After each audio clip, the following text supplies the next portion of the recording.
Hello and welcome to our 088 training session. It's great to have you with us. If you're watching on YouTube, Facebook or Twitter, thanks very much for joining us. So our session today is controlling and programming fixtures. Okay, so everything we're going through today is kind of that process of learning about the tools that we've got available to us to be able to just go in and control our fixtures. But then actually putting that into practice and starting to do a little bit of programming. Okay, and then kind of when we've done a little bit of programming, actually learning about how we can use that in a live situation, whether that be whether you're kind of using the console more on a theatre basis or actually more for busking, more for kind of live events and more on the fly lighting control. Great stuff. So there we are. This is my screen. I've got a capture visualization software on the left-hand side of my screen there. And on the right-hand side of my screen, I have got Phantom ZerOS. Phantom ZerOS being the offline editor, piece of software that runs on PC that can emulate any console that runs the ZerOS software. In this case here, I'm actually emulating a Flex console.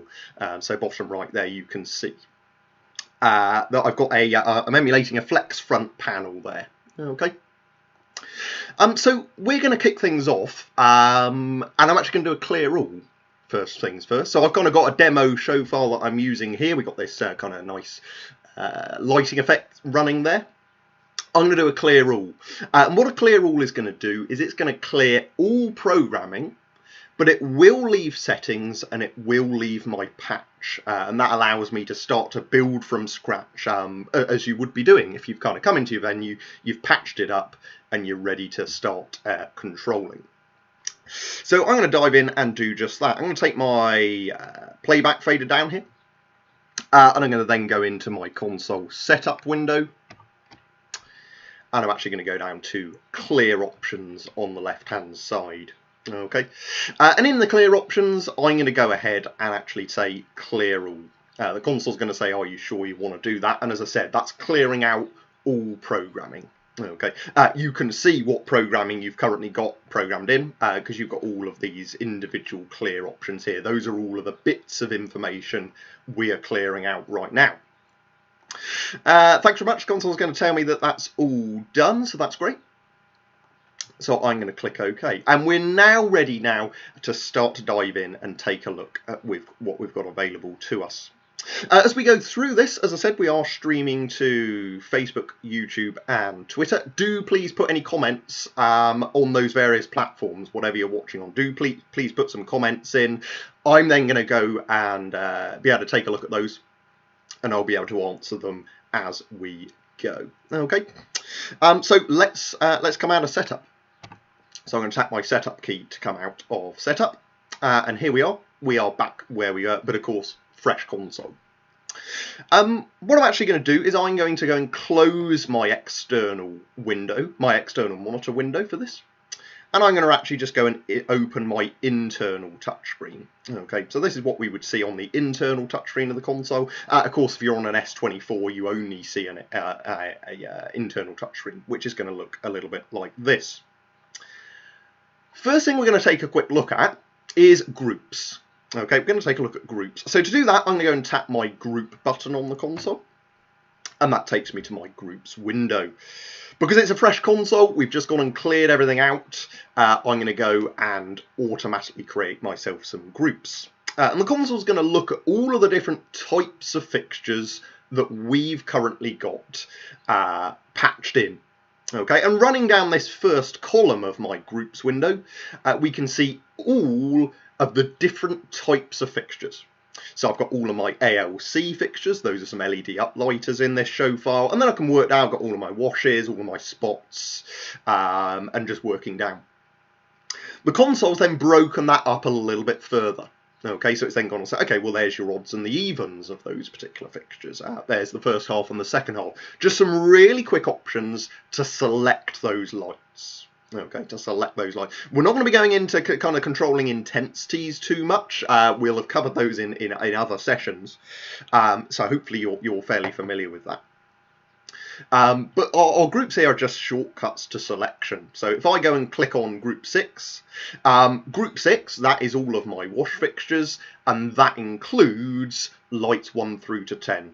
So me clicking on that is exactly the same thing as typing in 1 through 10, enter in your syntax, or actually going in on your channel buttons on the console, just literally going through and clicking buttons 1 through to 10, just to select those lights.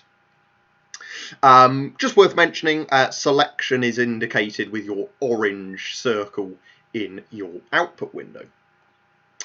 Double clicking on a group is going to turn those fixtures on to full. Double click again, it will turn those back off. So that is a really useful way of just showing yourself, okay, what fixtures have I got in this group, and if it's an auto group, as we've got here, double clicking will put those fixtures on to full intensity. Okay, we can really quickly see those fixtures. Really quick way of turning those on. As soon as I've got those selected though, of course I can start to dive in and I can use my intensity wheel. To access that, tap your Z button on the console and you will see an intensity wheel on the first encoder. I'm going to tap Z to close that.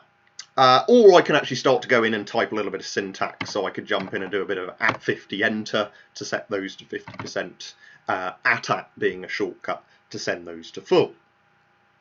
So that's our groups, really useful. You can also store your own custom groups as well. Okay, let's take a quick look at that. So I'm going to go and double tap clear first things first. A single tap of clear clears my selection. A second tap of clear will clear any values that I've gone in and controlled manually. Okay, so anything that isn't coming from a queue, basically, anything that isn't pre-programmed is going to get cleared back to the fixture's defaults. Okay, by default we mean what are those fixtures doing in the background when nothing is controlling them, when nothing's using them, because it isn't just a load of zeros, that's for sure. We've got position information in there, shutter channels need to be at the right levels, all sorts of stuff going on in the background. We'll talk a little bit more about defaults later on. But let's just do, I'm just going to do a really quick group, and let's say that I want fixtures 1 through 6, enter. So I've literally gone in and typed 1 through 6, enter. And if I want to store that bunch of lights right there as my group, I'm now going to go ahead and tap my record button on the console. And I can then scroll down in this groups window and click on an empty group to store that to. And simple as that. I now have, I'm going to go and tap clear to clear my selection. I've now got a really quick button to grab those lights up. Okay, you'll see there that it's given me an auto name. It's named that a 1 through 6. Not only does it realise what fixtures we have, it realised the order we selected those. So it knows we've done that as a 1 through 6.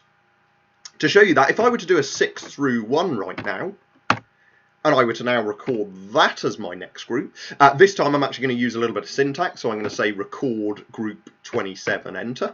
If you're on Flex, you can use syntax instead of using the touchscreen.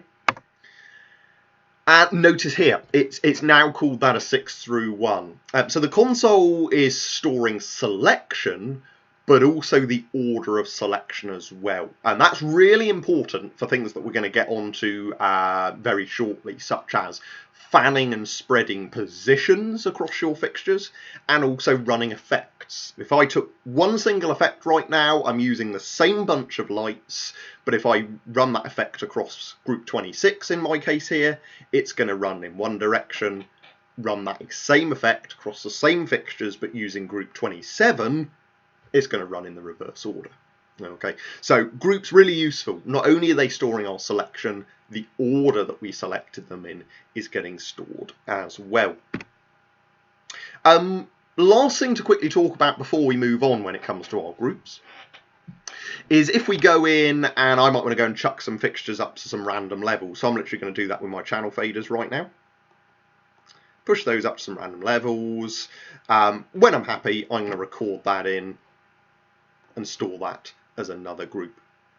Notice, again, as we said, the console has realised the order we selected them in, because I use the faders rather than syntax, we can see that we've got a bit of a weird order going on. We've got 1, 3, 2, 5, 4, 6. That it just so happens to be the order that I pushed those faders up. Okay, so of course, again, if I were running effect right now, I'm going to get kind of a little bit more of a random staggered effect there using this group. I'm going to double tap clear, and I'm now going to double tap this group. And I'm going to go to my output window to show you. The console hasn't just blindly stuck those fixtures to full this time. Because there were intensities present, and we had intensities present because we pushed those faders up. When we double tap, the console is now recalling those intensity values. If there's no intensity values present, it will be putting those fixtures to full intensity. But because there were some values present, it's recalled them. And you're actually going to see that intensity 28 is written in my command line here. Okay, and that is because our group, I'm going to close that window and go to my internal. My group is storing a third thing. It's storing those intensity values as well. You might be familiar with maybe some other lighting consoles that have dedicated intensity palettes. Well, that's what our groups double up as here. Okay, our groups on Flex are also intensity palettes. They can also store intensity. Nothing else. They're not going to care about colours or beams or positions or things like that. But they will store the fixtures. They will store selection, order of selection, and also any intensity values that are present as well. Okay, really useful. Kind of typical example of that is if you've got your front of house wash across your venue, and to get a perfectly balanced wash across your stage, actually the fixtures need to be at varying levels to get a really nice balanced wash. Well, save yourself a bit of time, do that legwork prior to your programming and get all those levels nice and balanced. Store that as a group. Your intensities will be stored in there as well, and then whenever you just want to turn those lights up, double click that group and instantly all of that balanced lighting state is recalled. A single tap of Z, I've got access to my intensity wheel and I can dive in and use that, and it's going to keep all of those levels relative to one another as I go and spin that wheel to boost it up or take it down. Okay, so yeah, really useful tool there with our groups. I'm going to go and give a double tap of clear right there. Clear my selection, clear my intensities. I'll just quickly show you. We're going to go in more detail and have a little bit of play with something called palettes shortly. But right now I could go and give those groups a custom name if I wanted to. Across all consoles, you can hold setup and tap one of those palette button, one of those group buttons. Or on Flex we have our dedicated name button, so I can go ahead and tap name and then click on the group that I wish to name. To delete a group as well, if you wish to, go ahead, tap your delete button on the console and then tap the group that you wish to get rid of. Okay, and you're going to get a pop-up. Whenever you delete anything, you saw this with when we went and did a clear all as well, you're always going to get that confirmation that, are you sure? Okay, and that's because when it's gone, there isn't a very quick undo button, okay, to get it back. You would either have to reprogram it, or of course, what we'd always encourage you to do is save backups to a USB stick. Save backups to external storage that you can then really easily load an earlier version of your show file in if you make a mistake, if you delete something you didn't mean to, for example. So I'm going to say yes, I do actually want to get rid of that, and then that's gone. Okay, so that's very quickly on groups. We haven't gone into all of the details on groups. We do cover that in other sessions. If there are any particular questions on groups, do pop them in the comments and the chat, various chats. That's no problem at all. But now we've got this idea of how we can grab control of our lights and initially control some intensities of those lights. Let's dive in and let's talk about position. Okay, position parameters. Okay. The various functions of control of a light, so you might have heard of a shutter channel, you might be familiar with pan, you might be familiar with red, all of the various controls, we group those controls into what we call attributes. Okay, so attributes are just groups of different controls, and position is the first of those attributes that we're going to take a look at. For the purpose of this, I'm going to be using Group 6 a lot. If you've been on previous sessions, you'll know that using this demo show file, we use Group 6 a lot. It's really useful for showing us various different functions on the console in this show file. So I am going to go and double click on Group 6. As we said, very quickly selects and very quickly turns those fixtures on. If you're on Flex S right now, you can scroll your tabs along the top and you will see a position button. For if you're using Flex, you can go and tap pause. Pause for position, which is to the right of your touchscreen, internal touchscreen. And that will take us to a window, looks like this. It's actually quite a similar window to what we saw a moment ago. The console saying, well, it's a fresh show, there's nothing in here yet. But would we like to automatically create some position palettes? Okay. That term palette, you might be more familiar with that in the world of kind of painting and artistry. But that's what it is here. In the same way, a painter will have a palette of colours to build their painting.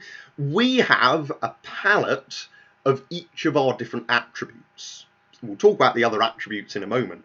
But right now, as we can see, we have access to palettes of positions, just different building blocks of positions that we can use to build our show.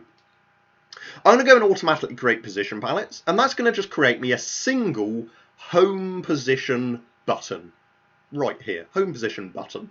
If I click that, not a lot's going to happen right now because my fixtures are already in their home position by default. Okay, and what that's actually doing is setting the pan and the tilt to 50%. Setting the pan and the tilt to 50%. Okay, and that typically, depending on how your fixtures are rigged, but more often than not, it's going to mean if your fixture's in the air, that fixture is pointing straight down. Okay, it's not pointing in any particular direction, it is pointing straight down with a 50% pan and a 50% tilt. But you might be thinking, well, I can clearly see we've got a value in the 32,000s on our encoder wheels. What's that all about? Well, if you're familiar with something called 16-bit parameters, you'll know what that is and what that value is referring to. And what that value is that is the raw DMX value that we are sending to those fixtures. Okay, DMX being the signal that we use to control those fixtures. Now, a single DMX channel has 256 steps, okay, numbered 0 to 255, okay, 256 steps. So where's this really large value coming in? Well, in the case of these fixtures here, they have what we call 16-bit pan, 16-bit tilt, and that is using 2 of our DMX channels for that one parameter. It's using 2 channels for this single function, for this single parameter. And essentially the way that's working is that between each of the 256 steps of my first of those pair of channels, I have another 256 steps in between each of those steps on the other channel. So I can therefore, using 2 channels, I can get much, much greater control. That value will go up to over 65,000. If I go and flick that tilt all the way up to full, you will see that goes up to a very large value. Okay, and if you get used to, if you're kind of more familiar with these numbers, you'll know that that is full. That is the full value, 65535. That is the full value when it comes to 16-bit parameters. Increasingly, we're seeing more and more fixtures using 2 channels per function, 2 channels per parameter. So you may find on colour mixing that you see these very large values. Key thing to remember, though, is, of course, that is a reference. The reason you see that very large value is you know exactly what you're sending to a fixture. Of course, if that was compressed down to a percentage, you're losing huge amounts of control. Control there. Each step of a percentage is you know, hundreds of steps of that. So that is why we show the raw values on our encoder wheels. Okay, so remember, it's more of a reference than anything. What that value is not going to tell you where those fixtures are pointing in your venue. Of course, it depends how they're rigged, depends on where they're pointing. But that's just so you understand why we're seeing this very large, slightly scary in some cases, value. Okay, and as you get used to using the console, if I go and click home right now, I know that 32767, 32768, that is going to be halfway. Okay, but again, it doesn't really matter because we've got our home button that can take us there very quickly, rather than needing to know a very large value off the top of your head. So pan and tilt, of course, those, as we can start to see here, are the two different controls of our fixtures. I can go and tilt those fixtures out. I can then start to go pan those round, and I'm moving those round. Because I've selected all of these fixtures as a group, I am, of course, controlling them all at once. They are all panning, they're all tilting together. So I can go and pan and tilt all of those guys together. And when I've got them in a position that I'm happy with, yeah, something like that, I'm going to store it. I'm going to program that, I'm going to store that as my own custom position palette. And it's the same three-step process that we did with our groups. Same three-step process we did with our groups. And that is always create what you want, then go ahead and tap your record button, as I've done there, and we can then go and store that in as an empty palette. If you're on the full-size Flex, you can store a maximum of 240 positions at any one time. If you're on the S24, that is 48, and if you're on the S48, that doubles to 96. Okay. So I'm going to literally go and click in right now. I'm going to go and click in on number 2, marked with an asterisk, and that's stored in. And now I can very quickly flick between my home position there, and then flick back to my newly programmed position. Okay, so that is programming our palette. How do I know what that palette does? Well, probably a good idea to name it. Always name stuff as you go. Obviously, it takes you a little bit of time at the point of recording it to very quickly pop in a name, but it means that when you come back to stuff, you don't have to flick, oh, what was the one I needed? You can very quickly recall it. Again, same process as naming that we went through with our groups. Press and hold setup and tap, or if you're on the full-size Flex, I can go and tap name and give it a tap as well. And I'm actually going to go ahead and call that one downstage. Click OK. Great stuff. So I can very quickly flick between these palettes now. I know exactly where those fixtures are going to go. So we've used our encoder wheels there to go and move those fixtures around. Another thing that we can do as well is if you maybe say, oh, I just want the tilt to go to 50%, okay, or I want the tilt to go to 100%. Well, we can actually use a little bit of syntax to control our parameters. Okay, we can do what we call parameter syntax. To do that, press and hold your Shift key on the console and tap on your parameter's name.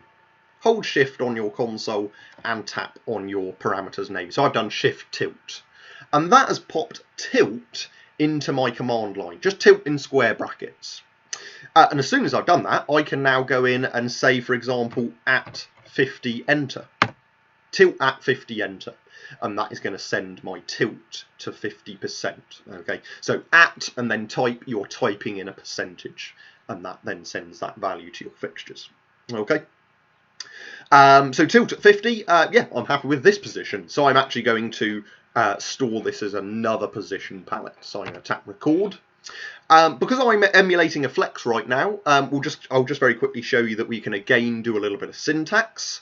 So I could go and say record position 3 to store that into position 3. And actually, I know that I'm going to call this overhead. This is the name of the palette. So I'm now going to go and tap name. So I've done record position 3, name. So I can name my palette at the point of recording it as well. So I don't need to go back and edit it. So yeah, I'm going to just call this OH for overhead. Okay, and click enter. And there we are, that's stored in. So again, I've now just building up palettes, building up these shortcuts to very quickly create myself some positions. For example, when I'm creating a show, when I actually get to the point of programming my show, my kind of aim is not really to touch my encoder wheels very much. My aim is that I've just got all of these building blocks that I can grab my lights and chuck them where I want to using all of my presets. Of course, it takes a little bit of time prior to actually jumping in and programming, but as soon as you've got in and you've built those building blocks for yourself, it does mean your programming time is really sped up. There's a couple of really crucial benefits to using palettes as well, which we'll look at later on in the session. Great stuff. Okie dokie. So that is a couple of palettes that we've programmed in there. And obviously, again, I'm controlling all of these fixtures as a group. I'm moving them all at once. Okay, but what about if I wanted all of those right now to go center stage, for example, or I want all of those to start to move at different rates as I go and control my wheels? Well, if I wanted to go and move these center stage, of course, at the moment, they're all being controlled as a group. So I actually need to go in and control each of those lights individually and give them all different pan and tilt values. They all need to be given slightly different pan and tilt values to point center stage. If I was to go into every single fixture right now and tweak the pan and tilt, that's going to be quite time consuming. Okay, and so the console can help us out greatly with a function called fanning. It's something called what we call fanning, and basically all fanning is the process of controlling a bunch of lights at once, controlling them together using my encoder wheels, and the console is automatically changing each of your selected fixtures by different amounts. Okay, so you're moving the wheel once and it is controlling each of your currently selected fixtures at different rates. Well, rather than just having an explanation, let's dive in and take a look. Let's dive in and take a look at how we could actually use this for our show. Well, the first thing that's worth mentioning is that we have various actual fan functions. We have various fan behaviours that we've got on offer. So I'm actually going to go and hold my setup key down and tap P for position. So hold setup and tap position. And that's going to take us into our position settings. Okay. So what can we see in here? Well, first things first, the wheel mode is set to relative. Okay, relative function. What that basically means is if I've got one fixture pointing in one direction, I've got another fixture pointing in a different direction, and I pan them together, they stay relative to one another. If it was absolute, one would snap to match the other, and you would then be panning them with exactly the same pan and tilt values together. If I hold shift, we can see we've got this little line of text there saying hold shift to choose a shifted mode. And I'm going to go and press and hold shift, and I can see that fan middle is chosen. Okay, I've got my shift key held down right now on my keyboard, and I can go and click on any of these other fan options that I want and say, actually, when my shift key is held, I want fan V to be chosen or fan first to be chosen. I'm going to leave fan middle chosen when the shift key is held, and I'm going to go and then release my shift key. Something else that's worth mentioning while we're in here, wheel behavior is the next option below that. By default, encoder wheels will always be proportional. Okay, what that means is it works out from the speed that you're moving the wheel, how great a control you want over your fixtures. So, i.e., if you move your wheel fine, you're going to get fine control. If you move the wheel quickly, you're going to get coarse control. But instead, you can use these options here and force to say, I always want fine control on my wheels, for example, and I could force that in there. Personally, I've never used that because I find that the way the encoders are set to be proportional, it's very clever. It works out the speed that you're using, and it works about exactly right for what you would want in terms of moving it slowly, gives you very fine control. Very quickly, you can go from one end of the spectrum to the other very quickly. Wheel sensitivity, always a useful one. That's where you can customize how sensitive you want your wheels to be. Default is 50%, of course, but I can increase that sensitivity or decrease that sensitivity if I wish to by using my option in there. Okay. But when I've done with these settings, I'm going to go ahead and click OK. And now what I'm going to do is I've got my Shift key held down now on my laptop, or if I was using a console, on my console. And I'm now going to dial my pan wheel. So I'm holding Shift, I'm dialing pan, and we can see this fan function. We can see this fan behaviour happening. I'm controlling the first fixture. My last fixture in this case here is obviously matching that, and essentially I'm pulling out or pushing in from the middle. So I can go and move all of those fixtures all at once very easily, controlling them as a bunch, but as I've got fan middle behaviour in use, I can fan those guys very easily. Again, when I've got a position I am happy with, I'm going to go in and record that as my next position palette. And there we are. I'm just going to do another one. I'm going to go in and this time fan them back the other way. Kind of that typical position, fanning them into the downstage centre there. So I'm going to record that. I'm going to record position 5, name, and I'm going to call that one downstage centre. Okay, so we can start to build up, again, building up more and more of these palettes. I can now very quickly start to jump between these different positions. Okay, great stuff. So that is fanning as well. That is our fan options. I'm just going to show you very quickly the couple of the other fan options, just so you're familiar with those. So back into the position settings, hold setup, tap position. If I hold Shift and choose fan first instead, this time I'm holding Shift and dialing pan. I'm controlling the last fixture. First fixture's staying where it is, and I can pull out or push in to the first fixture. Again, multiple use cases where you might find that a useful function. I'm going to go into the settings again of position. Fan last, fairly self-explanatory. It's the opposite of fan first. Go and choose fan V. Some people call fan V fan symmetrical is the other way of looking at that one. So right now I'm going to hold Shift and dial tilt. And hopefully you can kind of tell that through the beams. I am fanning those with the tilt, and if I now go and tilt all of those guys up, you can hopefully see that I've controlled those outer fixtures first, and I'm getting a bit of a V formation on my fixtures. Okay. Again, I might want to actually get that to another position I'm happy with. And I'm going to store that as another palette. Great stuff. So just building up more and more palettes. So that is our fan options. I'm just going to dive back into those settings and pop the shifted function back to fan middle.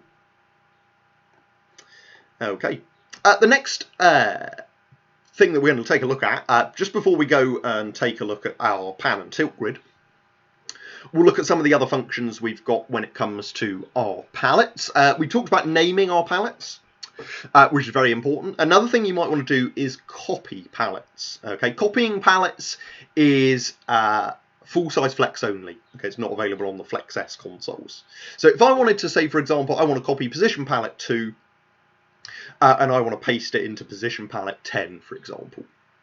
To do that, that is a syntax-based process. So I'm actually going to type in position 2, copy 10, enter.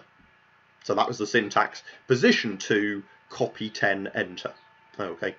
And that has now copied position palette 2 to position palette 10. Okay, so that's a really useful way of copying palettes. And then, of course, we got our deleting. We did this with our groups. To delete something, tap delete. Tap what you want to get rid of, and it will say, are you sure? What I can also do as well, again on the full-size Flex, is I could go in and say delete position 3 through 6, enter. And then the console's going to say, are you sure you want to delete these palettes? So it's got that term, these. So again, it's a really useful way of just getting rid of a load of stuff at once if you want to. In this case, I'm going to say no, because they'll be quite useful as we go through. So that is our palettes, and that is fanning as well. So this time let's dive in and take a look at the pan and tilt grid. Pan and tilt grid, this is now showing us in X, which of course is controlling our pan of those fixtures. Y axis is of course controlling our tilt. And we've got our little crosshair here of where within our XY coordinates these fixtures are pointing. And so I can go right now and I can control the tilt of those fixtures directly from in there, or I can start to pan those directly from in there as well. Now, if I had a touchscreen laptop, or I was actually on the real console right now, I could actually go and pinch in on that window. Okay, and if you pinch in on that pan and tilt grid, you can fan using multi-touch. Really powerful tool. It allows you to spread pan and tilt values across your fixtures using just going in and pinching on that window.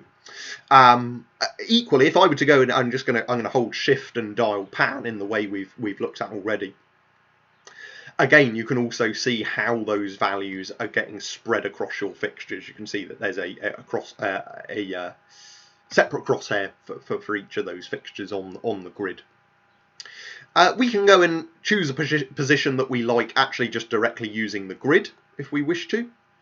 So I'm going to go and get those in, kind of pointing into the air there. And again, when you create a position you like, whether that be using the encoders or the pan and tilt grid, tap record, we get taken back to our palettes. And I can go and click in to store that in. Okay, so that is our pan and tilt grid.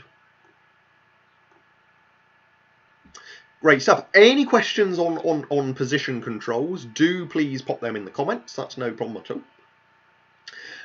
And the next thing we're going to take a look at is colour. Okay, we're going to dive in. We're going to take a look at colour control.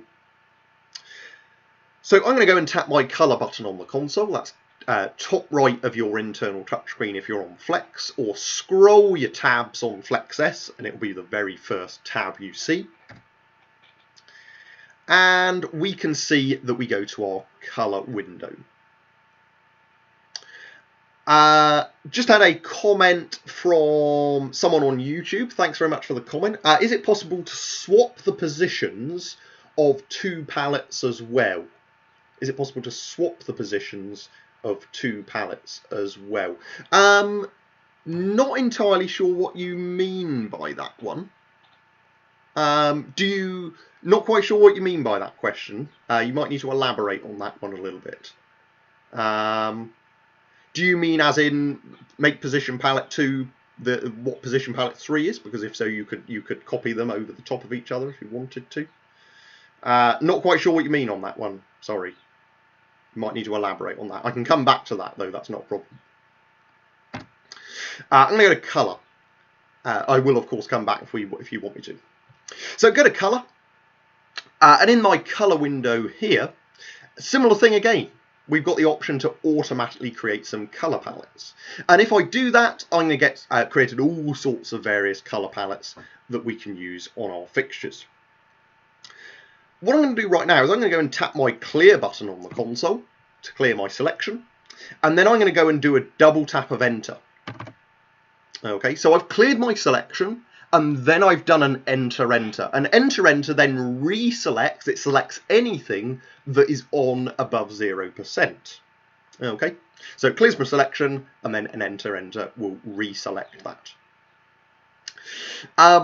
And now I can see that I've only got some of these palettes highlighted. I've got palettes 1 through 13 highlighted. The others of those are greyed out. Okay, the greyed out ones, they're greyed out. What that is telling me is that those are available for different fixtures in my show file, not the currently selected fixtures. Okay, but the ones that are highlighted here, palettes 1 through to 13, those are going to be created for any fixtures that have colour mixing. Okay, so these really quick colours, those are going to be available to any fixtures that have colour mixing options. So I can now start to jump in and click onto those colours, and I'm going to be popping those colours onto my lights very quickly. And as well as that, I have got direct access to my colour controls on my encoder wheels. Okay, so these particular fixtures here, they have colour mixing. Their colour mixing consists of red, green, blue, white, RGBW colour mixing. Okay, and so the palettes are using those colour parameters there. As I mentioned earlier, in the case of these fixtures, they are using a pair of channels, pair of DMX channels per parameter. Okay, so we've got a pair of channels for red, pair for green, pair for blue, pair for white, which is why we're getting those very large values again. So I can of course use my palettes, or I can just dive in and I can start to mix directly on my encoder wheels the various colour chips for those fixtures. So I'm not going to go and say, okay, well I've got a blue, that's a good starting point, but actually I want to add a little bit of white in there, make that a little less saturated. I might want to add in a little bit more red into that too. Yeah, I'm happy with that. So when I've created the colour that I'm happy with, I'm then going to store that as my own custom colour. So I'm going to go and tap record, same process we've looked at already today, and I'm going to store that in. And there we go, I've stored my colour. Not only that, I've got a nice little colour preview. You can see I've got a little colour preview there of the colour that I've just stored. So I can very quickly see what that colour is. Again, we can also name it in the usual way. If you're on the full-size Flex, we've also got this useful kind of colour preview top right. That just shows you the raw colour that you are sending to that fixture as well. Okay, so that is our colour palettes, and we've looked at using our colour encoders. Again, if I wanted red to be at 50%, I could jump in there and do a shift red at 50 enter right there as well, if I wanted to do that. Again, same logic that we've used for our positions earlier on. Now in this case here, this particular fixture has got 6 colour parameters. It's got 6 colour functions available to it, but of course we only have 4 wheels. Okay, so if we want to access those extra controls, just tap colour again. And if I tap colour again, it will page my encode wheels. So on page 2 there, I can see I can access CTO, so colour temperature orange for these particular fixtures, and I can see a colour 1 as well. If you ever see colour 1 or macro or stuff like that under colour, that is kind of, you are just triggering preset colours of that fixture. You are just sending a value to that fixture. You're not doing any kind of mixing of different levels. You're just sending a value to that fixture, and the fixture will interpret that and kind of output its own pre-programmed colour. So if I right now go and dial through some of the colour macros of this fixture, it's just going to be some pre-programmed colours. Okay, and that is going to be output instead of my colour that I'd mixed for that fixture. Okay, you will find that colour macro channels on fixtures usually take precedence over the colour mixing, so that's just one to be wary of. Some fixtures do actually have a separate channel where you can choose whether the colour mixing or the colour parameter takes precedence, which is quite useful as well. Some will also actually have a crossfader where you can fade between one colour and the other. Before we move on, I'm just going to have a quick read. The guy from YouTube, thanks very much. You've elaborated on your comment. Oh yeah, so you did mean exactly what I meant. Sorry. Let's just go back to that. So let's talk about that with our positions. Let's say I go and record another colour very quickly. So let's go red. I'm just going to go and make that a little less saturated red, more of a pastel-y red, pastel-y shade. I'm going to record that as my next palette. So the comment there was, what if you want to rejig the palettes, is what the comment was from YouTube there. So if I wanted to make position palette 27, go to 26. Your best bet with that, to be honest, is just copy them somewhere else, do the switch, and then copy them back again. It would be your best bet. Okay, so I'm right now, I'll just very quickly show you that. I'm going to copy 26 to 30, just to get it out of the way. So I'm going to do colour 26, copy to 30, to get it out of the way. Okay, and then I can very quickly do a colour 27, copy to 26.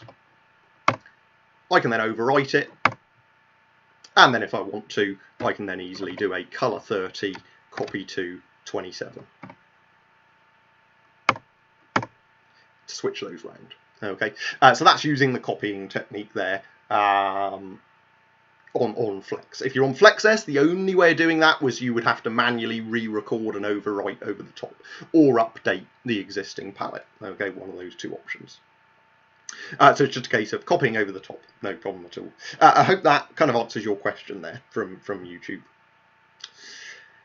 Okie dokie. So I'm going to pop those fixtures back to white. So we've looked at parameters, we've looked at colour control as well. And the next thing we're going to take a look at is the colour picker. Next thing we're going to take a look at is the colour picker. So that will be the next tab open along the top. And now in here, I can just literally go in and I can drag around and choose whatever colour I want. Okay, so you've got your various hues running from left to right, and then you've got the saturation of that colour running up and down. Okay, as well as that, we then have our value fader. So you can fade the value from full colour to black. Okay, we would say that these fixtures right now are on, but they're in black. So that's kind of the difference there between the fixture being black and the fixture being off. But I'm going to go and stick that fixture back to full colour. So that's the colour picker. So again, I can choose a colour in here that I like. If you are using a real console, again, the internal touchscreen is a multi-touch screen. So I could right now go and pinch in on that window and I could spread colours across those fixtures. I could fan those colours across my fixtures. Again, remember, fanning positions, fanning colours, that is happening in the order of your selection. So if you wanted a random rainbow, select in a random order, go and fan across your fixtures.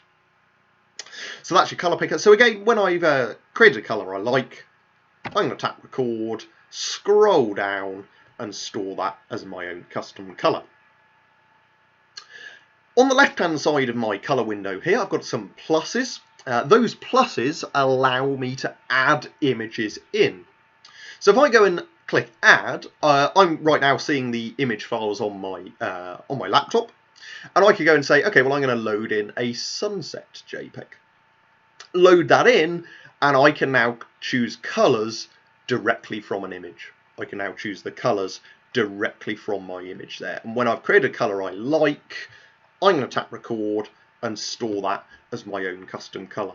So really useful for theatre. As we can see there, I want my back wall to look like a sunset. Well, go in there and load in an image of a sunset. Again, still supports for multi-touch, so you can go and fan colours across your sunset image if you wanted to. Where we see this feature used most of all is actually in corporate lighting, because you could go in and if you were doing a corporate event, load in a company's logo, and when that's loaded in, you can then go and click colours directly from that company's logos and pop them in on your lights. And again, when you've chosen the colour you like, tap record and store that in to store it as your own custom colour. To get rid of an image, go ahead and tap delete and then tap on the little thumbnail on the left hand side and you can then confirm that. And I'm going to click yes. Although I've deleted the image, the palette that I stored using the image is of course still there. So if you wish to, you can load the image in, grab the colours you need and get rid of it. So that is our colour picker. Now the next colour mixing option that we have, this is on the full size Flex only. Okay, it's not on the Flex S consoles. That is our faders window. And that allows us to go in and mix with our levels of red, green and blue, or cyan, magenta, yellow, or HSV. Those are 3 different colour spaces. Okay, and so you can see if I mix in one, how the other 2 colour spaces have to interact with each other to give us that colour. You can also see, of course, these fixtures are RGBW, but I can just literally use red, green and blue. And as I mix the levels of red, green and blue, in the background, the console is also working out the levels of RGBW to actually mix and send to those fixtures. Okay, so it's a really useful way. Another really nice function of this window, go and click Active Faders. You can then go and see live updating the colours that you're mixing into. Okay, so if I've got full red now, this colour here is showing I'm going to fade through pinks and purples into magenta, or equally if I were to raise my green fader right now, I'd fade through oranges into yellow. Okay, so it's a really useful kind of, the background of the fader shows you the colours that you're going to be mixing in. But for all of us, the next colour mixing option that we have is our filters. Okay, filters option. In here you can go in And as we can see, I first of all have mood boards by Lee Filters. Okay, so Lee Filters, UK-based gel manufacturer. They have grouped some of their gels, grouped them into moods and feelings and different atmospheres. And so if you think, oh, I need something that works well for moonlight, for example, go in, see if there's a mood that works for you, and there's going to be some very quick colours for you to use for your fixtures. Okay. Again, when you find a colour you like, hit record, store it as your own custom colour, so you can very quickly recall it. As well as the mood boards on the full-size Flex console, we also have the various filter libraries. So we've got the Apollo filter library in here, we've got the Lee filter library, and we've also got the various Roscoe filter libraries on board as well. As I said, full-size Flex only for that. On the Flex S, you've just got your mood boards. Okay. So that is really useful. That is our filters area for our colour mixing. Great stuff. Any questions at all on colour mixing, do let us know. Last thing I'll just mention, when it comes to colour, I'm going to go and close my internal touchscreen and just go and open my external monitor. If you've got an external screen connected, you've got a really nice groups and colour desktop on the end. Okay, and that means I've got my groups on the top half and then two colour windows. So that means I could have palettes on this window and then my faders window here, or I could go in and have my picker open there, and as I go and move around I can see how my faders are interacting. It's a really nice way of having visually getting access to those various colour mixing options all at once. Equally, if you're on the full-size Flex and you've got a couple of hundred of palettes, you could have both palette windows open, but one of them scrolled to a different level, for example, just so you get that extra screen real estate, essentially. So yeah, really useful thing. Thought I'd mention that quickly. Let's go back and take a look at our internal touchscreen. That's it for colour. The next thing we're going to take a look at is beam.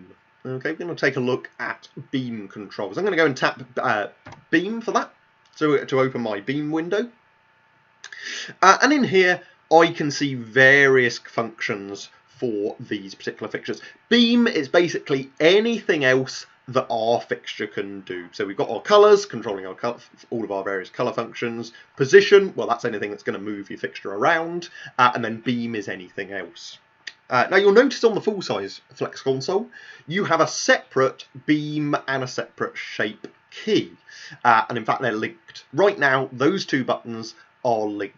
Okay, but soon they will become separate, and you will have beam palettes and you will have shape palettes, beam controls and shape controls.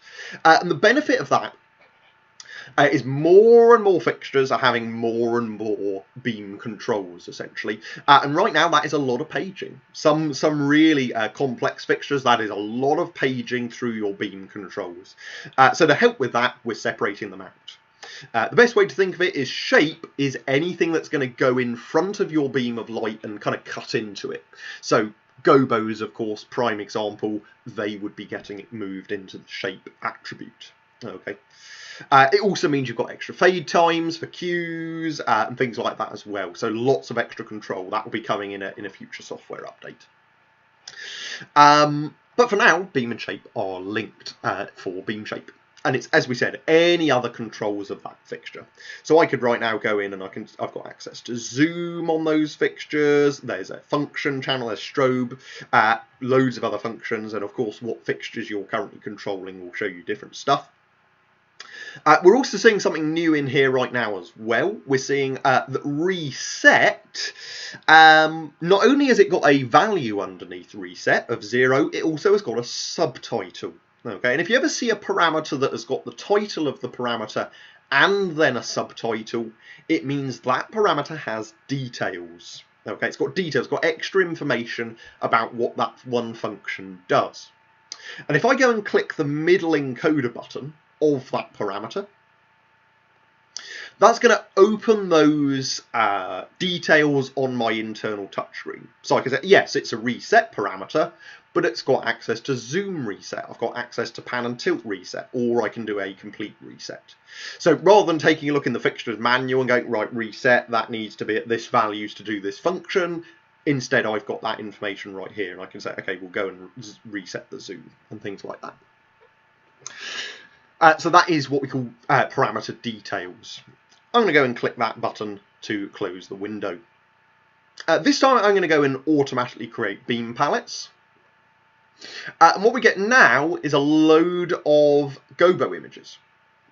We've got a load of Gobo images appeared on our internal touchscreen. These fixtures right here, these are moving wash fixtures, and therefore they don't have Gobos. So let's dive in, let's go and grab control of some moving spot fixtures. To do that, I'm going to go and double tap clear.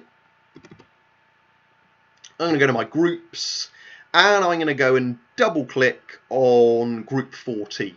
Okay, the first half of my alpha spots. My alpha spots, those are these fixtures here rigged on the vertical truss stage right of my stage there.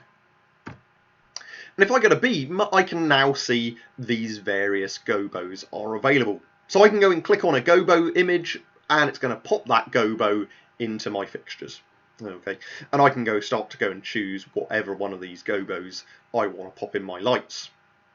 Go and hit no Gobo, really useful. It's going to get rid of any of those Gobos, any of those patterns from our fixtures. Notice right here with these fixtures, we've got Gobo 1/1 through to 1/8, and then I've got 2/1 through to 2/7.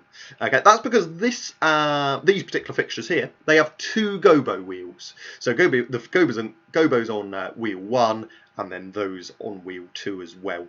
Okay. So that it's just worth mentioning that it means you could get into the stage where you actually overlay 2 Gobos on top of each other, as I've done here. So what other controls have we got in Beam? So I'm going to go in and let's pop a Gobo in. I'm going to pop that Gobo in there. What else we got? Well, I'm going to tap Beam to page through.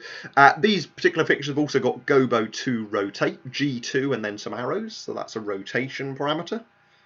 So I'm actually going to go and rotate that. Yeah, that kind of speed, that's fine. Bit of rotation on there. I'm going to go to my prism options and pop a prism in.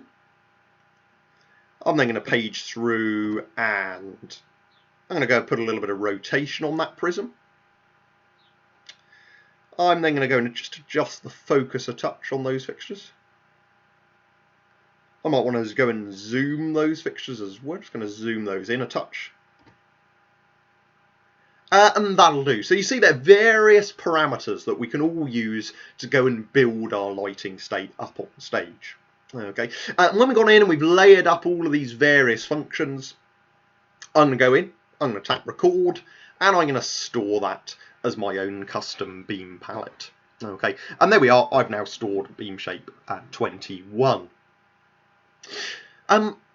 And this leads us quite nicely onto another button that we haven't mentioned yet, and that is our home key on the console. Very top left of your internal touchscreen on full-size Flex, you have a dedicated home key, and on Flex S, you've got a little house with a lamp icon. Okay, that is your home button.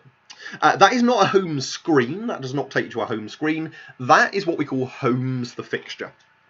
And if I go and tap Home right now, what homing will do is it will set intensity to full, it will set colour to white, get rid of any beam information, so go back to an open beam typically, stop any effects from running, if you've got any effects running. Effects, we're going to be covering those in a separate session. And it will also put the position back to default, back to 50-50 pan and tilt. Okay, that's what homing a fixture will do. So if you've just got a fixture with just a dimmer, just got a par can, if you home a par can, it's just a very quick way of sending it to full, essentially, because it will just be sending the intensity to full. So if you home a fixture, home everything about a fixture, it will go back to its defaults. And of course, using my palettes, I can then go in and pop that palette straight back in as well. Okay, so that is what our homing will do. Again, let's go and just show that. If I go and go to my colours, I'm going to put them in. Oh, that's quite dark. There we go. Let's make it a little bit of a lighter colour. Go to position, and maybe I want to go and move those fixtures a little bit like that. As I said, pressing home will send those back to defaults. Now, as we're doing these various functions, as we've been doing all of the functions so far, we're getting this information written in our command line. Okay, we're getting this information written in our command line. To see your command line on FlexS, just go ahead and tap Z, and you're going to see the command line written there. Now, the nice thing about doing that is it means that I have a backspace button. And if you go and click backspace, your backspace arrow, it's going to take you back to the previous comma in your command line. And so it's a really useful way of just going and undoing your various fixture controls as you've gotten in and applied them. So, for example, there I've tapped backspace. That's therefore undone my home instruction and gone back to where those fixtures were. Now, if you're on the full-size Flex, we've got a kind of an extra level of control when it comes to homing. And let's say, well, I really like my colour. I really like my beam. I'm happy with my brightness level, but I just want position to go back home. I just want position to go back home. Okay. Well, a really useful shortcut for that is press and hold the position key and tap home. Okay. Press and hold the position key and tap home, and that will write home position in your command line. Okay. Equally, if I was happy with the beam and the position and I just wanted to home colour, I could hold colour and tap home, and it would get home colour written in there. So it's really useful. You can start to be a little bit specific of what attribute you send to home. Okay. As I said, that's only available on the full-size Flex with the dedicated attribute keys. Okay. So that's where you can be a little bit more specific with that. I'm going to go and double tap clear. And kind of the next level of control when it comes to homing our fixtures is, well, what about if I don't want them always going to that pointing straight down in white full intensity? Well, if you don't, you can customize your home values on the console. So to do that, I'm going to go to my groups window. I'm going to go and grab control of those fixtures.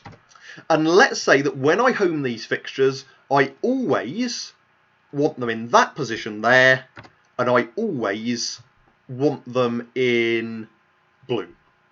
I always want them in that position there, and I always want them in blue when I home these fixtures. Well, right now, I can go and store this as my home values for those lights. Okay. What we're doing here, though, this is kind of a little bit of more advanced programming. Okay, so there's something we just need to be aware of. What we're going to need to do is we're going to need to take a look at our record options. To open the record options on your internal touchscreen, go ahead and press and hold record. And if you press and hold record, it will open your record options in the internal touchscreen. And in our internal touchscreen here, in our record options, we can see we've got a button called Smart Tag. Okay, button called Smart Tag, and that has a red stripe in it right now. And the red stripe means that it is enabled, and Smart Tag is enabled by default on the console. Now, Smart Tag is a really useful feature because what it does is it basically means whatever lighting state you've got on stage right now, that is what's going to be, everything needed to make that lighting state on stage right now will get included when you tap record. Okay, and of course when you're programming cues and playbacks, that's actually really useful. With that button off, so with it disabled, it means only values that you have gone in and manually controlled, so that's manually gone in and adjusted the encoder wheels or used palettes, or manually gone in and controlled intensity levels and things like that. Only those values will get recorded. It's what we call tagged values, so that's indicated with a blue background on your encoder wheels and a red intensity value in your output window. So with smart tag disabled, only tagged values will get recorded. Okay, which means if you're trying to program a queue and you've got your manual values on stage right now, but you've also got a couple playbacks up. You've got a couple of playbacks up. You say, okay, well, I want that little bit of side light coming from a pre-programmed playback, and that all together creates a really nice lighting state on stage. Well, if you want all of that to be included, you will need smart tag on. Okay, because otherwise, with smart tag off, remember the console will only be storing the stuff you've tagged, and therefore those playbacks that are up will not get included. Equally useful if you want to program with your house lights up but don't want your house lights to get included, again, also make sure that smart tag is disabled. Okay, so it's a really useful tool to toggle on and off. But what we need to be aware of when we're recording home values is if I were to say smart tag is on, the console's going, okay, well, I've got lights 1 through 10 in these set positions, but also all of the other fixtures right now are at 0%. And therefore, if I were to store this lighting state right now with smart tag enabled, the console will be storing all of the other fixtures at 0%. And if I were to then go and home any of the other fixtures, they will home at whatever they are doing right now, i.e. they will home at black, which is not very useful. So instead, I'm going to turn that off. I'm going to make sure that smart tag is off if I am customizing home values. And that means only values that I've gone in and manually adjusted are going to get stored. So when I've gone and done that, I've disabled smart tag, I can then go and tap my home button. If you're on FlexS, you're going to need to go and double tap record right now to close that window and then tap record again. And that will then allow you to go and tap your home key. And if you tap home, you're going to get a pop-up. And the console's going to say, which values would you like to record? Okay, home, default, or max level values. And I'm going to go and say that I want to store these values right now as these fixtures home values. And that's stored in. So if I now go and double tap clear, and I'm now actually going to use a little bit of syntax, I'm just going to go and say group 6 home. They now home at my custom value. Okay. Equally, if I do 11 home, fixture 11 home, it homes exactly how it always has done. Okay, it goes back to how it always has done. Okay, so that's how you can set custom home values, and it's really useful. You might be thinking, okay, well, how do I get it back to my fixture library defaults? If you wish to do that, go ahead and tap delete home, and then the console will say, which values do you wish to get rid of? And I'm going to go and say that I wish to get rid of my console's home values. When I've done that, I can now tap my home button, and those fixtures then go back to the fixture library default home positions. Okay. Now we saw in there were a couple of other options that we can store. We can store fixture defaults, and we can also store max levels. Okay. To store fixture defaults, let's say that I want, again, I'm going to use that example of them in that position there, and maybe in blue. And let's say that by default, if nothing is controlling these fixtures, I want them in that position and in that colour. So I can simply grab control of them, add in intensity, and they're already here. Okay. Well, if I want to do that, I can store that as the fixture's defaults. If I were to store this as the fixture's defaults right now, I would be storing their intensity at full. I would be storing their intensity at full. Okay, and so those fixtures would be defaulted to full all the time. So if you double tap clear, if there were no playbacks running, these fixtures would always be at full. There are some applications for that. You might find a use for that. But actually, in this case, I'm going to say, okay, well, I'm going to actually go ahead and say at dot, and that has then turned those fixtures off. But they're still in my colour and they're still in my position. So I'm now going to go ahead, I'm going to tap record. Again, make sure smart tag is off for when you're recording your custom values here. I'm going to do a record home and say defaults. Okay. And if I double tap clear right now, and I now do group 6 at, so all I've done is select the fixtures and turn them on. They are already in this particular value here.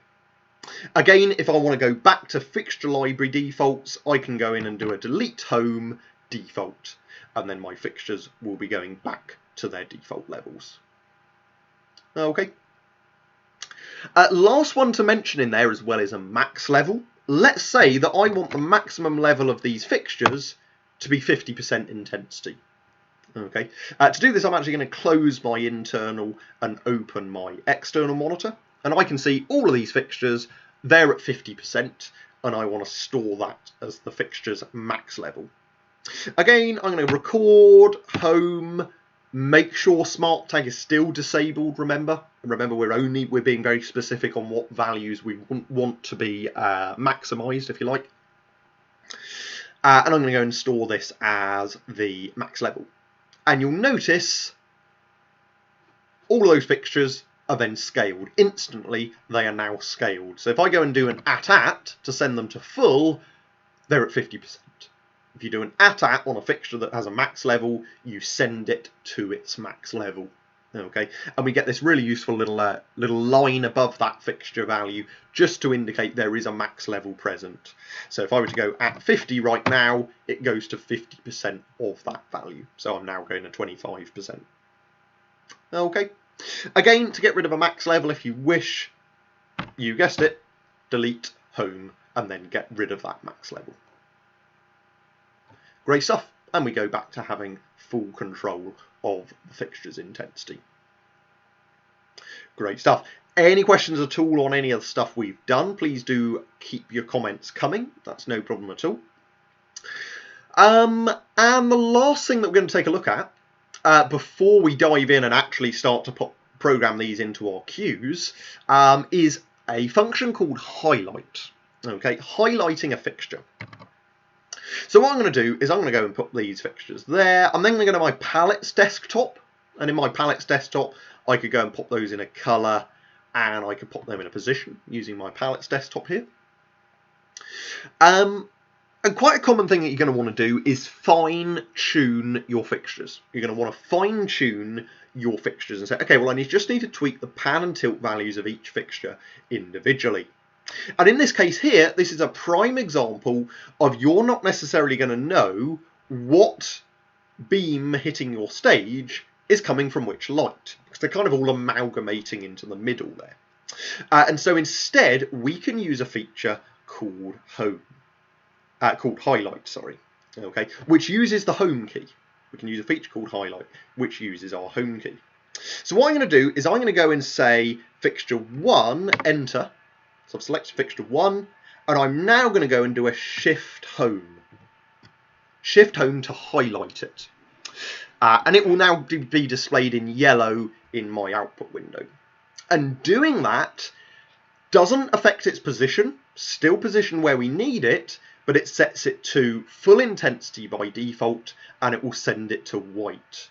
And so I can very quickly now see where that fixture is pointing on stage. So I could now go to that fixture's positions, I could go and fine tune it, I'm not going to do anything particularly spectacular here, and I could now just go and step through my rig. So when I've done with a fixture, I can now go to the next fixture and highlight that one, and just step through and fine tune each of those fixtures one by one. To do that, we can use our next and previous functionality, again only available on full size flex. And to do that, you can hold shift and use the left or right arrow keys. So if I do a shift and right, that will put next in my command line and select my next fixture. So again, I can then adjust the pan and tilt values, shift right, next fixture, adjust pan and tilt values, shift right, and I can just step through that rig.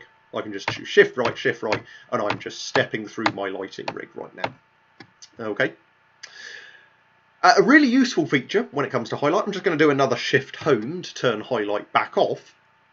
This time I'm going to go and do a group 6 enter. And I'm then going to do next. So select your group of fixtures, then go ahead and do your shift right for next. Okay, and you notice, it's quite subtle, but you'll notice I've now got a dark orange background around my group and a normal selection around my individual fixture. So it means if I go and highlight this fixture right now, and I go next, next, next, and I can just step through those guys, step through those fixtures,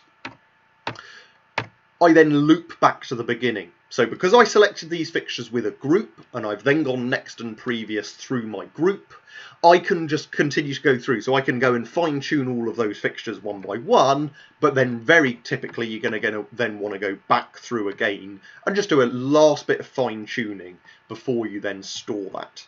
And it allows you to just do a shift right again and go back to the beginning of that group. Okay, I'm going to then go and turn highlight off, and then I can just go and literally just do a group 6 enter again to go and reselect that whole bunch of lights at once. Okay, so that is how you can use highlight and next and previous as well. Really useful feature to be aware of. You can actually set the value that a fixture goes to when you press highlight. You can actually adjust that value within setup. You can do that within the console setup window.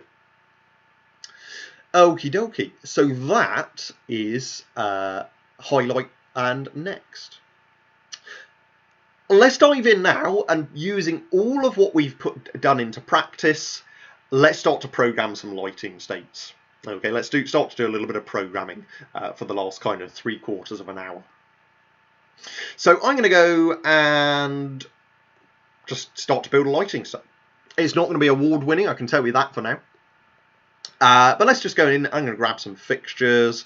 I'm going to go and say group 1 at 30 enter. Let's put them in kind of a colder blue, something like that. That will do the job. What other fixtures have I got available to me?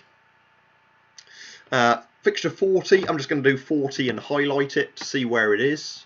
Yeah, okay, I want to use that, so I'm actually going to do 34 and 40 and 46 and 52. Let's have those guys. I'm going to pop those in. Go to my internal touchscreen,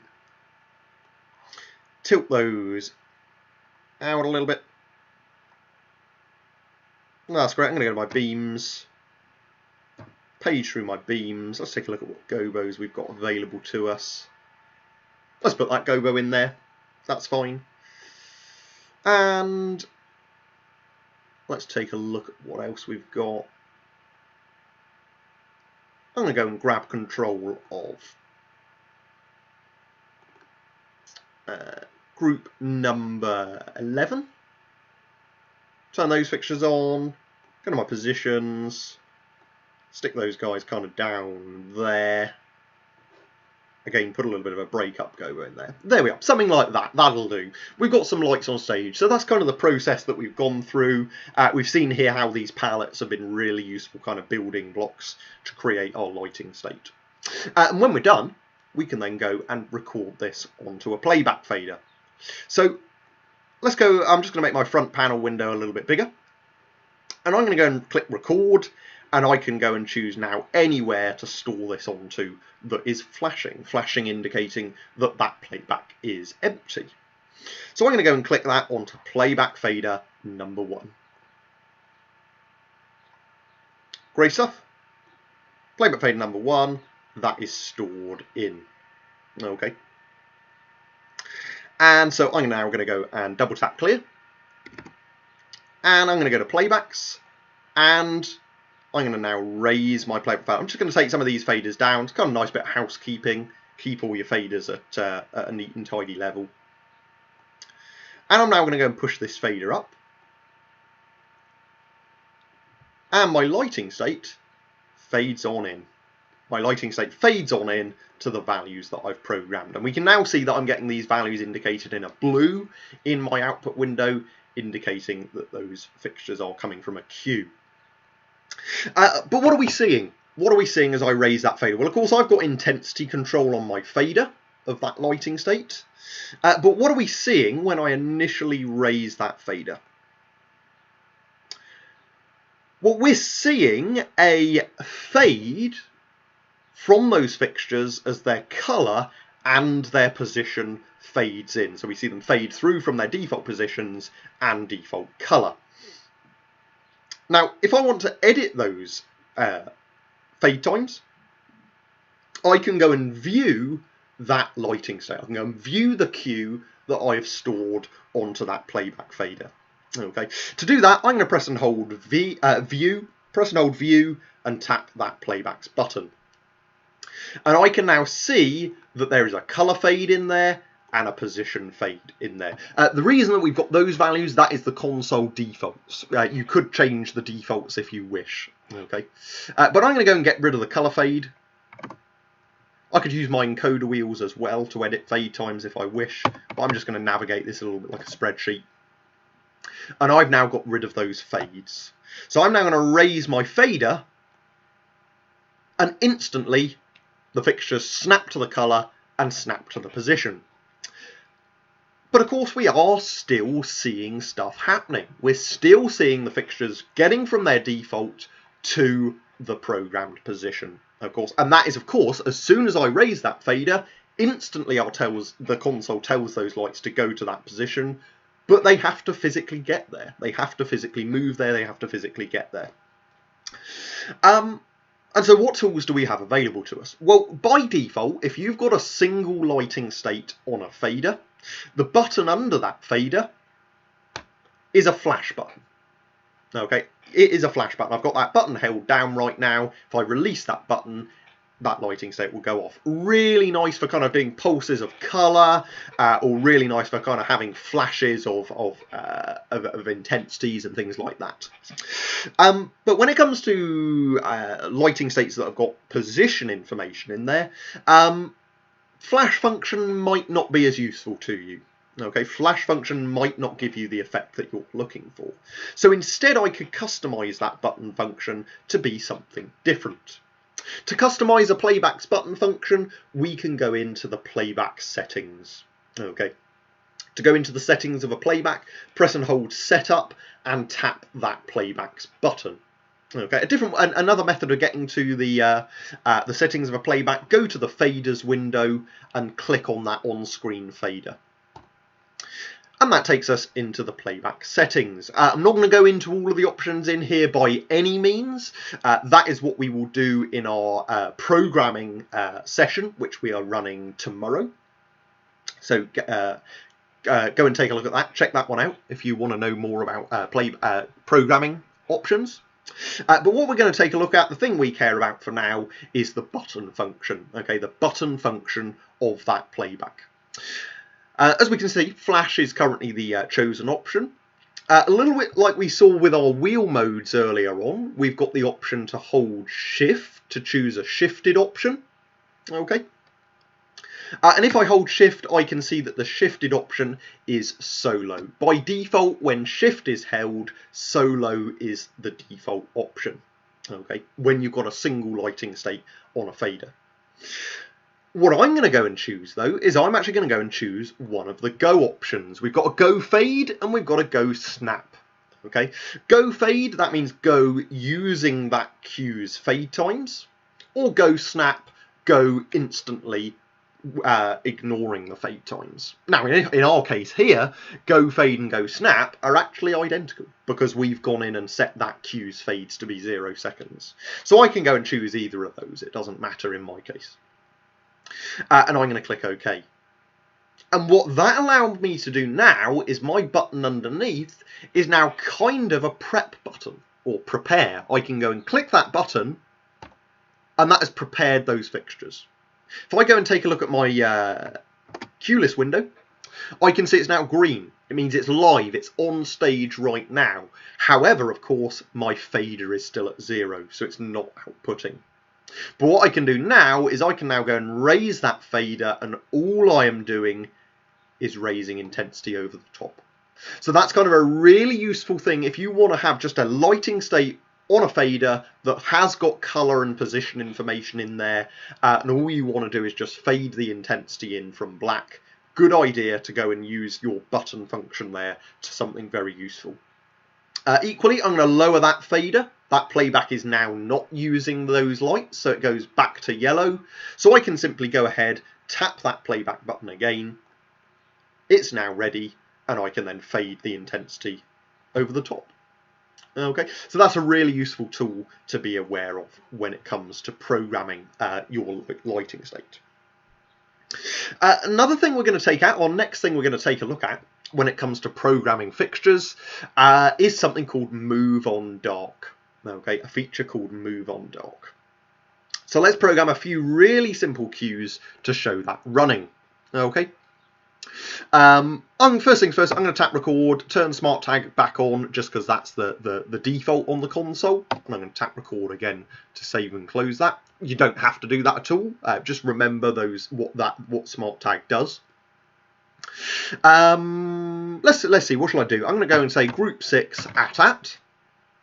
That is going to be my first lighting state. Okay, so I'm going to go and tap record, and I'm now going to store this onto my master playback. Okay. Currently, I'm viewing playback 1. I'm currently viewing playback 1. Okay, so if I want to go and view my master playback, I can press and hold view and tap my master playbacks button. And that now shows me my master playback in my cue window. Okay, I'm going to now actually have a blackout. So I'm going to go and do an at dot, and that's going to turn those fixtures off. And now I'm going to go and record that, and tap record, and I'm going to tap my master playbacks button again. And that's going to get stored in as Q2. Q3, it's going to have those fixtures on, but let's see, let's have those in a red, and let's have those downstage there. Okay, I'm going to make that orange just a little bit brighter. And I'm going to record this. I'm happy with this lighting state. I'm going to record this as Q3. So I'm just going to literally go record and tap my master playbacks button. And there we are. We've stored a really simple cue stack. I'm going to double tap clear. And I'm going to go and using my master playbacks fader, I'm going to go ahead and push that up. And we're in Q1. Okay, Q1 is green, meaning it's live on stage. Q2 is yellow, meaning that will be the next cue. So I'm going to go and press go. Notice we will be seeing a new colour in our output window. We're going to see a green, which means a value is fading down. Okay, and we're now in Q2. But notice what we're seeing in our output window. Okay, we are seeing a grey background around those fixtures intensities with a black 0. Okay, and if you ever see that displayed in your output window, that means your fixtures have moved on dark automatically. Now, of course, at the point of recording Q3, we had to tell those fixtures to move. We told those fixtures to change colour, but that's already been done for us because when I go into Q3, the only thing I see happen is the intensity is raised over the top. They are already in their colour and already in their position. Now, what's actually happened there is we went into Q2 and the console then went, right, well, I'm not using these fixtures now. I'm not using lights 1 through to 10. Can I prep them for later on in the cue stack? Are they used later on? And if so, am I able to prep them? And yes, it can. In this case, it's going, okay, well, I know I need to send these fixtures to a colour later that's used later on and a position that's used later on. And it's done all of that in the background in Q2. Now, it's done that over some certain fade times. Okay, and we can see the fades that it's using in our little status bar here that's running along the bottom of the cue list window on the external monitor. And I can see that Move on Dark has a delay of 1 second and a fade of 3 seconds. Okay, and that is the console defaults. They can be changed within setup if you wish to. But what if I want to change it for this particular cue stack? Really common example is, between my blackout and Q3, between Q2 and Q3, it's a really quick turnaround. Well, if I were to go between Q2 and Q3 quite quickly, my total move on dark duration is 4 seconds. So there is a chance I could see the tail end of that move on dark happening. So let's dive into the playback settings and take a look at the options available to us. So I'm going to hold setup and I'm going to tap my master playbacks button. And I'm going to go to my move on dark options at the top. First things first, I can enable or disable move on dark. So I could go and say, okay, for this whole queue stack, I never want my fixtures to be prepped. I never want to see my fixtures being moved on dark. And so I could go and disable move on dark. Sometimes you do want to always see live moves. There are specific use cases for that. So you can go and enable it or disable it for the queue stack. Next option is move to first queue. That is where if you get to the last queue in your queue stack, the console can actually look and loop. Okay, so it can kind of look back to Q1 and see where it can then start to prep again back from the beginning. Over on the right hand side then we have our timings. So first things first, we got a delay. So in real terms what that means is we went into Q2. As soon as Q2's fade times has completed, the console waited a second and then it took 3 seconds to actually prep those fixtures. It took 3 seconds to change the colour and move those fixtures in black.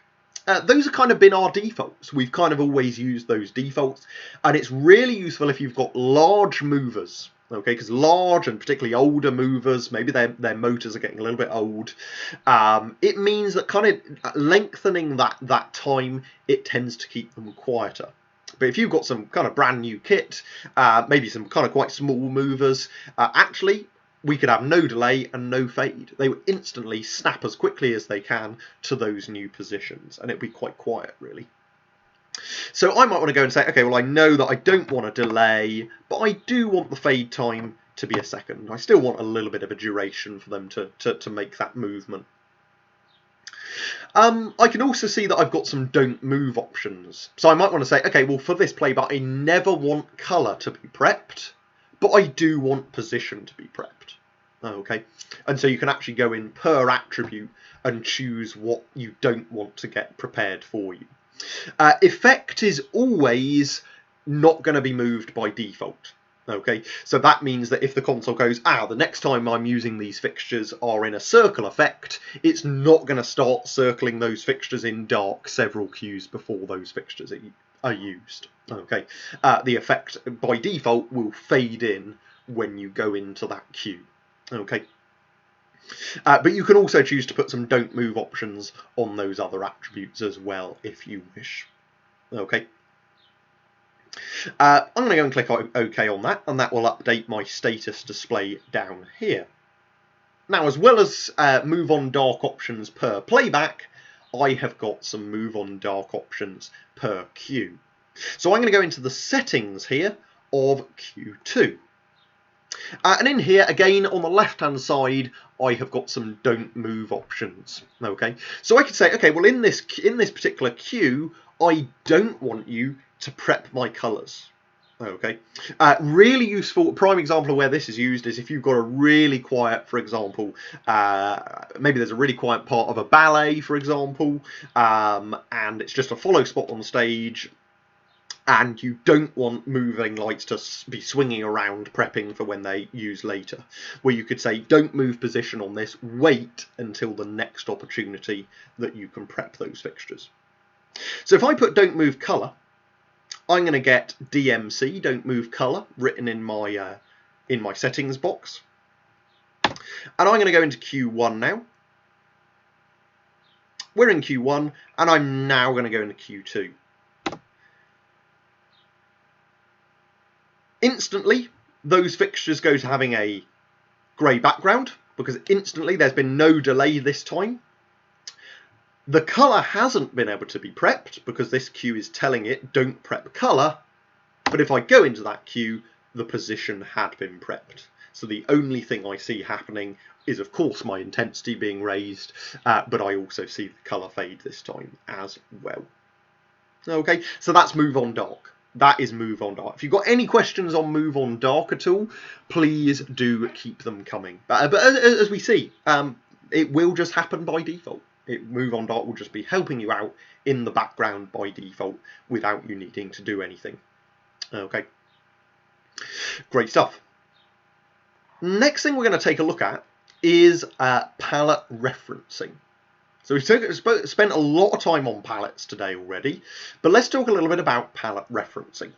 And I'm going to just go ahead and say group 6 at. I'm going to go to my positions. I'm going to put them in position 4. And I'm going to record that lighting state right there onto fader number 2. And double tap clear. And now I've got that lighting state on fader 2. Happy days. I'm going to go and say group 6 at again. Group 6 at full. Turn those on. That's my position palette 4, but actually I need to update that palette. Okay, I need to make a tweak to that palette. I need to update that position palette. So I'm going to just open my internal touch tree just to show you. Go to my positions. I'm actually going to be using my tilt, and I'm going to go and tilt these guys right the way up into my lighting rig. Okay, tilt them right the way up into my lighting rig, and yet that is actually what I want to be position palette 4. Okay, so I'm going to go and tap update on the console, and I can then go and click in on position palette 4. I could good use the syntax update position 4 enter. And there we are. To prove that's worked, I can just flick between a different palette and then click back to that one, and there we are. I can see now that that palette has my updated position. I'm going to double tap clear, and I'm now going to push up my playback fader. And as we can see now, my playback has updated as well. Okay. And so is this playback. This playback has also updated as well. And in fact, so is this playback. And all playbacks that used position palette 4 have automatically updated for me. Okay. And that's because when you use a palette to store a cue, so when you click on a palette, you'll see that you get your little P4 on your encoder wheels displayed. So if I go and select those fixtures now, you will see on your encoder wheels I get P4, meaning those values are being controlled by position palette 4. As soon as you record that into a cue, the cue cares about the palette reference. It does not care about the raw values that those fixtures are doing. And that means that I can then go and update my palette, and any cues that are using that palette are just using whatever values are in that palette. So it's saying, okay, well, I'm using position palette 4, and so then the updated values in position palette 4 are updated to our fixtures. Okay, so a really powerful tool, yet another reason to dive in and use palettes. It's a really useful tool to be able to update a load of cues at once. Where the kind of thing that you're going to see palette referencing used all the time is in touring theatre. Okay, program your show up in one venue, program a load of palettes. Yep, got my centre stage palette, that's all lovely. All your kit goes in a lorry, goes to the next venue, get it all out again. And in the next venue, the lighting grid is a different height. You've got lighting bars in different places. Maybe you're having to rig movers in different places. And so actually, your centre stage palette now is in the first row of the audience. Well, all you would need to do, select that, select those lights, move them to be in the actual correct centre stage position, update the palette, and instantly all cues that were just, all they cared about was that those fixtures were centre stage, using that palette with the newly updated information. So palette's a really useful tool to be aware of. Okay. It's worth mentioning, if you don't want a cue to have a palette reference, as soon as you jog a wheel, as soon as you move an encoder wheel, it's then being controlled by the raw values. You've then broken that reference. So if I were to record this to a cue right now, I am storing raw values, not a palette reference. Okay. So that's just really useful to be aware of. Of course, it's with position, it's with color palettes, it's with beam palettes, it's with effect palettes as well. Okay, so palette referencing, really, really powerful tool there to be aware of, as we can see. Okay, great stuff. Any other questions on palette referencing, do let me know. The question we sometimes get asked is, well, what about if I then go and delete the palette? Well, at the point of deleting a palette, what the console does is it steals the raw values away, chucks that into every queue that was using that palette, and then deletes the palette for you. Okay, so when you delete a palette, your queues will still look how they were programmed. Okay, great stuff. Okay, next thing we're going to take a look at is, I'm going to go and double tap clear on those fixtures. Next thing we're going to take a look at is fader controls. Okay, we're going to take a look at fader controls. And this is kind of a starting to kind of layer up different playbacks that you might want to use. So I'm just going to go in and I'm going to grab group 6 again. And I'm going to store that onto a fader here, like that. And then I'm going to push this fader up. Now, right now, I'm now going to use that playback as the intensity control of my light. I'm going to program a couple of position playbacks right now, and I don't want those position playbacks to have intensity information. So a really common way of doing that is record yourself an intensity fader, grab control of those lights, and stick them into the position that you'd like them to be in. Tap record, but this time make sure smart tag is off. Again, we're now only storing the values that we have changed. We're not storing values that are already on stage from an existing playback. So if I go and store this right now, I have not stored intensity because the intensity is coming from this fader, this playback fader. We haven't included the playback fader. So our fader here is just intensity. It's just position, sorry. This is just a position fader. So if I go and raise my playback fader here, it's just intensity. As soon as I raise this fader here, those fixtures then fade to the recorded position over the default fade time. Now, of course, right now, this fader isn't doing anything because faders by default are controlling intensity. And as we've said, there is now no intensity on this fader. So what about going in and configuring that fader to instead control position? Well, to do that, we can dive in to that fader's settings. So I'm going to go to my faders window and I'm going to click on that playback fader on stage. You could also press an old setup and tap that playbacks button. And in here, I'm going to go and choose fader controls position. Okay. And I'm going to then go and click OK.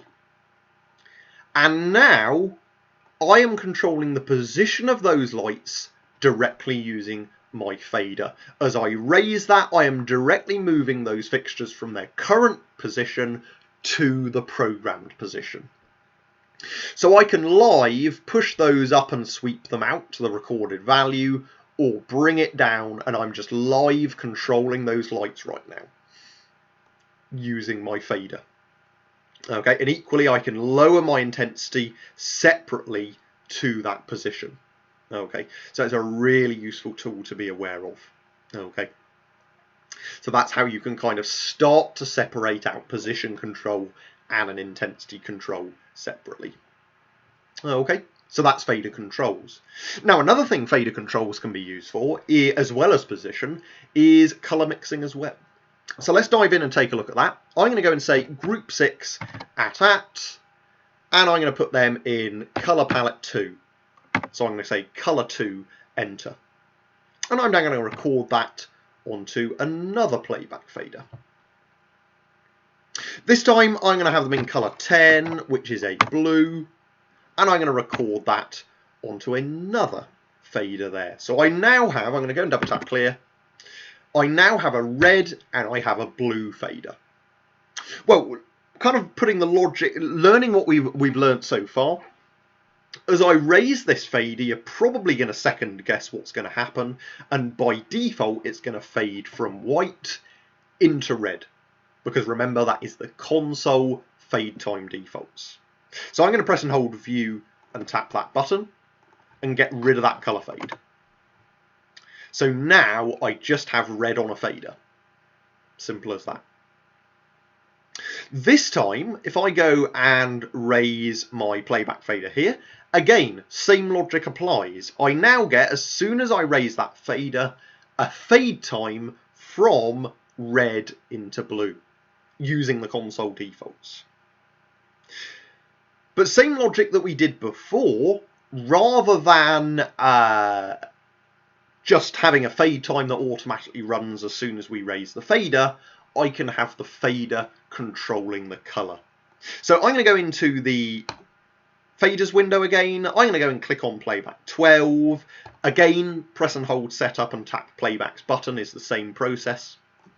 And this time I'm going to go and enable fader controls colour and click OK. And this time I can go and fade that fader in, and I can crossfade from the red through pinks and purples, through magenta, up to my programmed blue. So I can crossfade from current colour to programmed colour, okay, with my fader. Equally, I can lower that and we can fade back to what my fixtures are currently doing. So there's a way of mixing those pre-programmed colours directly on our faders. Okay, and that is using fader controls for colour. Okay, a really good question from YouTube that's just come in. Thank you very much for the comment, really worth pointing out. The comment says, if I delete a palette and the console then of course takes those values from the palette and stores it then into the raw queue, has the reference been lost? Am I then able to store something different into that same palette number and just and the queues then use that new palette? As soon as you delete a palette, that reference is broken. Okay, as soon as you delete a palette, the reference is broken. Okay, and the queues are then using, when you delete a palette, the raw values are stored into the queue. If you store something new into that same palette, the queues aren't going to care. They now have their raw values that they need. So if you do want to do that, if you think, there is a likelihood that actually I am going to need to, rather than just delete the palette, I'm going to need new values in that palette, leave the palette and then you can just update it. And you can then update it with the new values. As soon as you delete a palette, you've broken the reference. Okay. Another comment come in from YouTube. Let me just have a quick read of that. Yeah, you can. So, comment from Aaron on YouTube. Thanks very much for the comment. Can we connect our version of Phantom to Capture for visualization software, like how I'm doing right now, without an unlock dongle? Yes, you can. I do not have an unlock dongle on my PC right now. So I'm talking to Capture using the CITP protocol. And what we allow you to do is you can communicate with Capture using the CITP protocol on your laptop without an unlock dongle. Okay, so on Phantom ZerOS running on your PC, you can output CITP to Capture, whether that be on the same PC or you could have Capture on a different PC.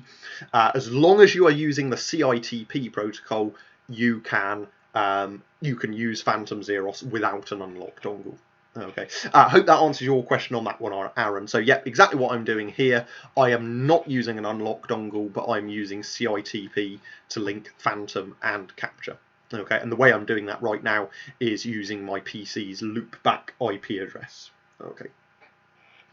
Any questions on those? Thanks very much for the comments from those guys on YouTube. That's great. Any other comments, do please keep them coming. We got 10 minutes left. The last thing that I want to look at to close today is a really useful tool for when you're kind of doing hands-on live busking stuff. Okay, and that is using something called programmer time. Okay, For this, I'm going to go and just open my internal touchscreen just to show you. And if you tap your Z button to take you to your Z window, the very last encoder wheel is programmer time. If you go and click the middle button for that encoder wheel, that is then enabled. It then goes to blue, meaning that that is now enabled. Programmer time right now is enabled. I'm going to go and use my encoder wheel, and I'm dialing that value in there in seconds. So I'm going to dial that down to around 3 seconds. That's fine. And I'm going to now go and close my internal touchscreen. Anything I now do in the programmer is going to be using that fade time. So if I go and do group 6 home, those fixtures are going to fade on over the programmer time. If I go to my palettes right now, I can start to mix palettes, and the console is going to be sending those fixtures to those palettes over your fade time. So it's a really useful way of starting to busk. You can just have a load of palettes and you can just be jumping between these various palettes really easily. Okay, so that's using programmer time. Now, as well as using it from the encoder wheel, you can actually configure an empty playback fader to be a programmer time control as well. So you can just be jumping between palettes on the external monitor and adjusting that time using a fader on the console. To do that, I'm going to go to my faders window, and I'm then going to go and click on an empty playback fader. So in this case here, I'm going to go and say, I'm going to go and click on playback fader number 6, which is empty. And if you go into the settings of an empty playback, you have a couple of extra advanced options. Worth mentioning, if you're on Flex S, this is where you can go and configure an empty playback fader to be a grandmaster if you wish to access one. From these options, I'm going to go and choose programmer time. Okay, go and choose programmer time, and I'm going to click OK. And so now I have this fader that allows me to control that time in seconds. Okay, I'm going to make my screen a little bit bigger just temporarily, just to show you that I can see the fade time there displayed in seconds on my fader. Okay. And so now I can use that fader to set my time. The button underneath it will enable and disable programmer time.